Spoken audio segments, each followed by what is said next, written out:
Carruuray ku soo dhawaada sheekadii dhex martay cunugii yaraa iyo yeeygii gaajaysnaa. Yeey ayaa maalin asagoo waddada qaadayay arkay wiil gurigooda bannaankooda taagan. Markaasuu wiilkii waraysi ku bilaabay, wuxuuna dhahay, "Baryaa maxaa bannaanka ku istaajiyay hooyada iyo aabbaha aw?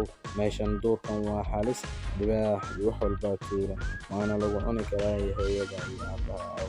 Intuusan u jawaabin, aabbihii ayaa imaaday cunug, markaasuu uga takhalusay yeeygii. Aabbihii ayaa yeeygii gaajaysnaa dilay. Markaasuu uga digay cunugiisii, "Wiilyahow, mar dambe bannaanka ha u soo bixin. Meeshan waa kayn cidlo ah, deegaankuna waa deegaan halis ah. Mar dambe guriga bannaankiisa ha imaanin.